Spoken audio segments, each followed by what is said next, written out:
Right. Welcome, everyone, to the Pearl and the Echo podcast. I'm here today with my co-host, Jim Rajan, and I, of course, am Dory Sim. We will begin, as we always do, with 3 deep breaths. So if you can safely close your eyes, please go ahead. Otherwise, just take those breaths in through the nose and out through the mouth if you like.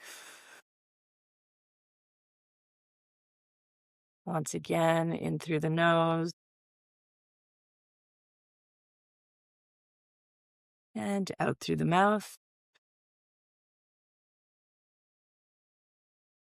And one last time, in through the nose. Take the biggest breath you've taken so far today. And out through the mouth. Let it all go. All right. So, Jim, what quote have you brought for us? Yes, right. Wonderful. When I was searching and looking at quotes the other day, this one jumped out and kind of slapped me in the face. And it's from Seneca, Seneca the Younger, who was a Stoic, a kind of Roman Stoic philosopher from 1st century. And the quote is, "People suffer more in their imagination than in reality." People suffer more in their imagination than in reality. There is so much groundless fear. There is so much making up problems when often there aren't even problems there. There's so much anticipation that something bad might happen. And we freeze ourselves and we spend so much time. I see it so often of people who just freeze or stop themselves for no reason when it doesn't even make any sense that they're doing that. And it's all inside our head. And actually, in reality, often there's quite a simple solution, or maybe in reality, a little bit of risk does need to be taken, but it's not this huge risk that we're kind of living inside ourselves. And, we've all got our triggers and we've all got things that make us feel small or bad about ourselves or talking badly towards ourselves. We're not very good friends to ourselves. We kind of add lots of punishment, and then we even start punishing ourselves because we're punishing ourselves. And I really like this because it just points it out so clearly. You make your own suffering and it's not necessary, and your reality in society doesn't actually warrant that level of suffering that you are inflicting upon yourself. And when we are more grounded and in our body instead of in our mind, that's when we usually see that what's going on in front of us isn't this terrible thing. Actually, it's showing us something interesting or important, or it already has some kind of solution in it. But we sit in our head. I think this is the thing of being a human, we forget the animal part and we go to the brain and how kind of advanced the brain is, thinking that that's everything. A bit like how we think science is everything. Science is really cool and really interesting and really powerful, but it's not everything. And it's the same with the mind. It's this really cool, powerful tool, but we come up with all of these terribly scary things that might happen, or how sad this thing might be, or that thing might be, instead of being in the actual situation itself. So yeah, people suffer more in their imagination than in reality. How does that one land with you, Dory? Yeah, it's resonating for sure. My mind went to another quote, as it often does, by Mark Twain. I've lived through some terrible things in my life, some of which actually happened. More than half of the things aren't happening, or kind of catastrophizing, or we're making up all of these scenarios of how something is going to go terribly wrong. And it's not serving us, that's for sure.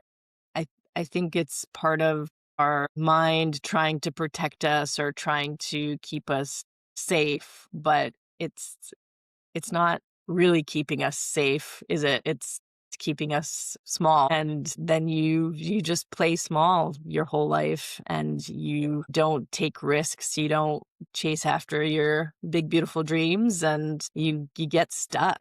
It's so common. It's so human to live in that space where you're just, imagining all of these tragedies. What I find helpful is to practice gratitude and really focus on just small things, daily things that I come across that I'm grateful for.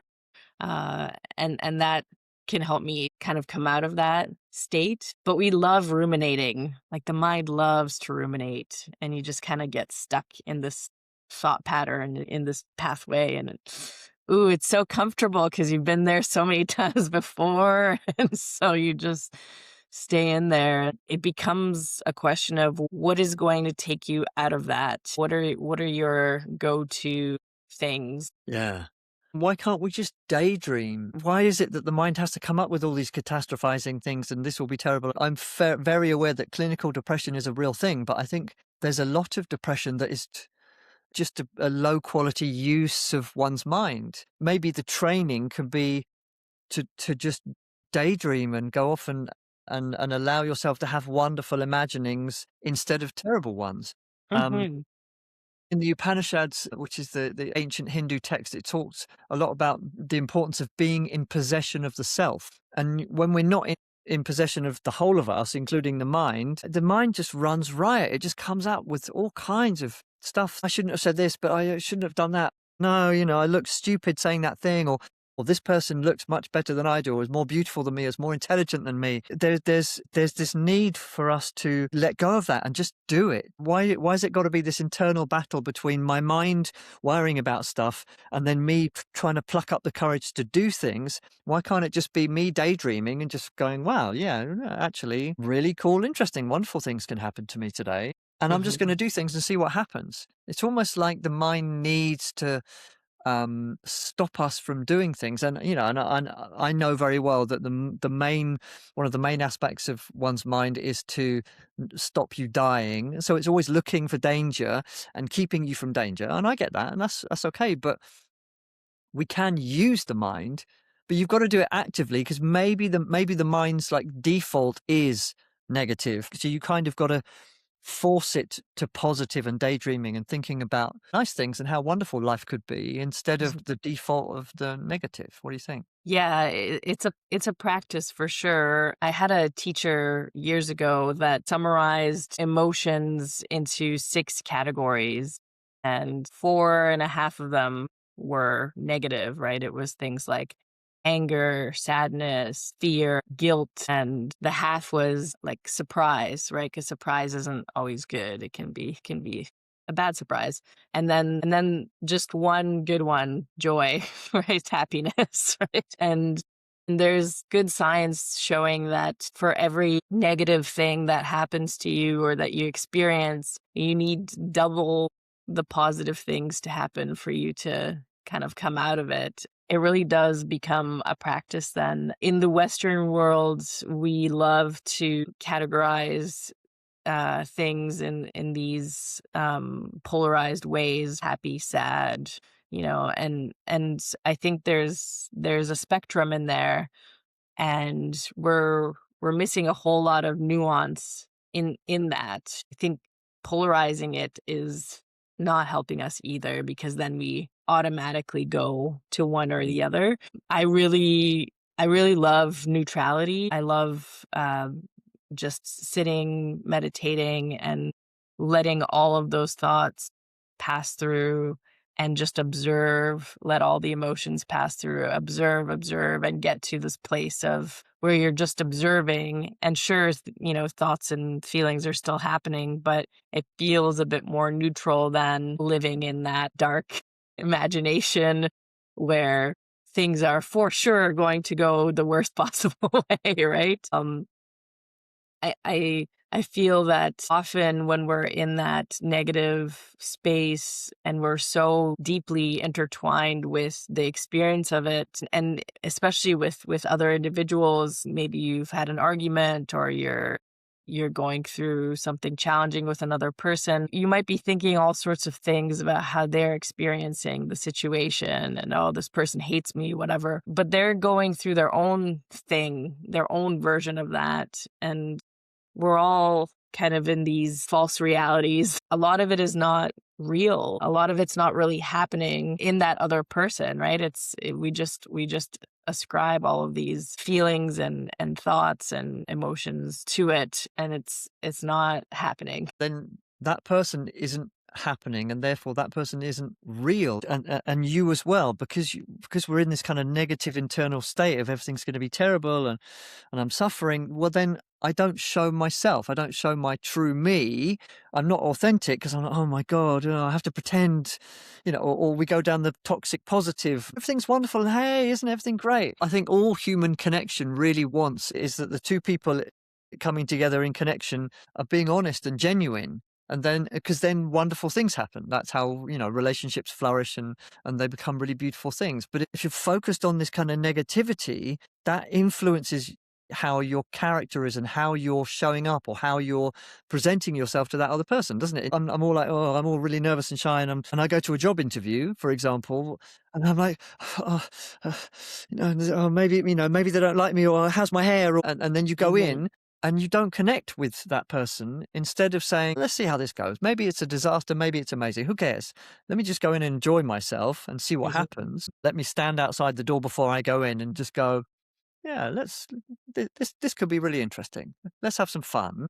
Mhm. Then you're going to connect with that person in a different way. But if we're stuck inside our head of, oh, but I need this job because I don't have any money and I have to pay the rent, then we don't give the true us. And that's the thing that people want, isn't it? It's a radical form of vulnerability that's needed, and not everyone can do that, and it's hard to do that all of the time too, because we're so conditioned to put on a mask, put on this persona that we think is going to be palatable to the world and to whatever scenario we're in. And so it becomes this dangerous habit, I think, where we're just putting on masks, and then you lose yourself. You forget who you really are at your core. And then you have to work to find who that is, and rediscover and introduce yourself to yourself. And so it's challenging.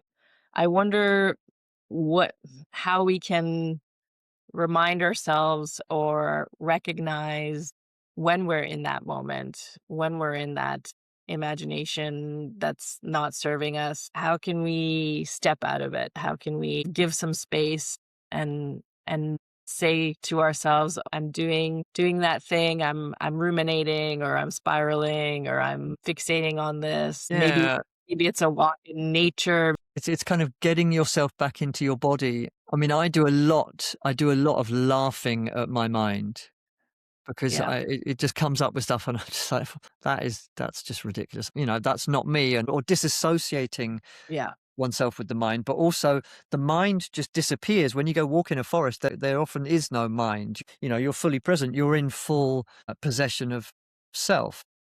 Yeah. So it's doing that. But when you can't go walk in a forest, I like the idea of just sitting in the space around the mind where you're just watching it. Because as soon as you start watching it, it loses its power. Mhm. But when you are it, oh my God, I'm really nervous. No, I'm experiencing nervousness, or I'm Mhm. really scared. No, I'm in a moment where I'm feeling scared. Mhm. And then all of a sudden, it's like, yeah, well, I don't have to be driven by something that doesn't even exist. Mhm.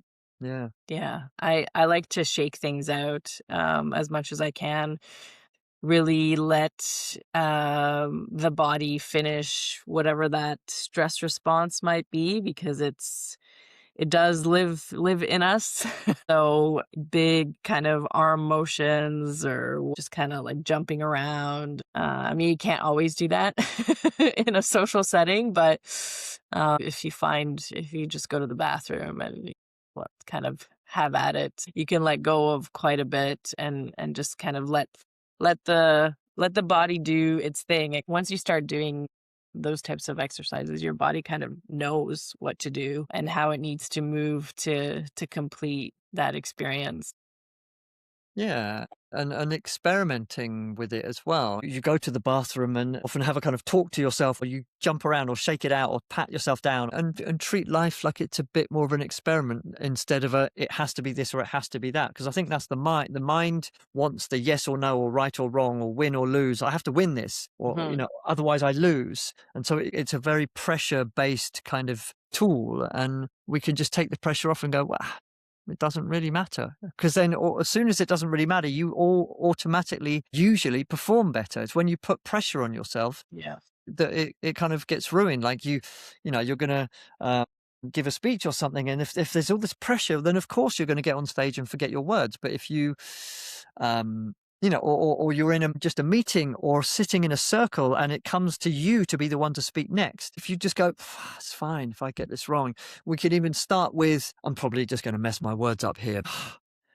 And you took the pressure off yourself, and then all of the other people, they're like, yeah, actually, yeah, fantastic. And because everyone is doing it, it's not just you doing this thing of, suffering inside your mind. Everyone is doing it, Yeah. but there are people who are better at fighting it or not, and there are those people who just let go of it, but that's more rare. So your work is to be the one who's able to just let go of it. Yeah. I like to ask myself, and I learned this many years ago now from a mental health course, and it was a program called Living Life to the Full. And the question was, will it matter 6 months from now? And usually the answer is no. So it feels really important and pressing in the moment because your body is full of all these like stress chemicals and and you're trying to grapple with the present moment. But if you just ask yourself, will it matter 6 months from now? To me, that takes me right down, just calms me right down because 9 times out of 10, the answer is nope, not going to matter. Yeah, but and also that experience that you're having where you're freaking out and you're worried about what that person's thinking of you. You take yourself out and go to the bathroom and just come to a neutral place and let go of it. Well, that person can feel that you're nervous and freaking out inside, whether they realize it or not. They can feel it anyway. Mhm. But then you come back and you're more, wow, this doesn't matter. Will this matter in a month's time or 6 months' time? No. So, okay, now we can actually have a conversation. How are you? It's completely different from the, but I have to have this and I have to win and I have to look interesting or sound interesting or, no, it's like, no, let's just eat. It doesn't matter what happens here. It doesn't matter where this goes. I remember when I was a kid, and there were always the bigger kids who they did all the kind of cool, dangerous stuff. Like they'd get a box of matches and do this thing where you would stick one match into the box the wrong way round and light it, and then the whole box would explode. Yeah, you can think about life in that way. Like, it's got to all be great now. Yeah. Well, no, it's all right. I've got a box full of matches. Let's light this one. See how it goes. It will last a certain amount of time and then done. Right. Then we'll light another one and see what happens. Yeah. It's not like it all has to be perfect now. It's just like, no, we've got time. If this match burns out really quickly, well, we'll just light another one and see what happens. Yeah. All right. Well, I feel like this is a good quote for people to sit with. Hopefully it helps our audience kind of step out of that space if you find yourself in it. Can we hear it one more time, Jim? Yes, people suffer more in their imagination than in reality. Fantastic. Thank you so much. And of course, if you like what we're doing here, please subscribe, leave us a comment, say hi. That would be marvelous. Have a great day. Thanks, Jim. Okay. Take care. Bye. Thank you for listening to the Pearl and the Echo podcast with me, Dory Sim, and my co-host, Jim Rajan. Thank you to Rebel Mixtape Productions for editing this episode. If you like what you heard, like, subscribe, and share with those in your life that matter most.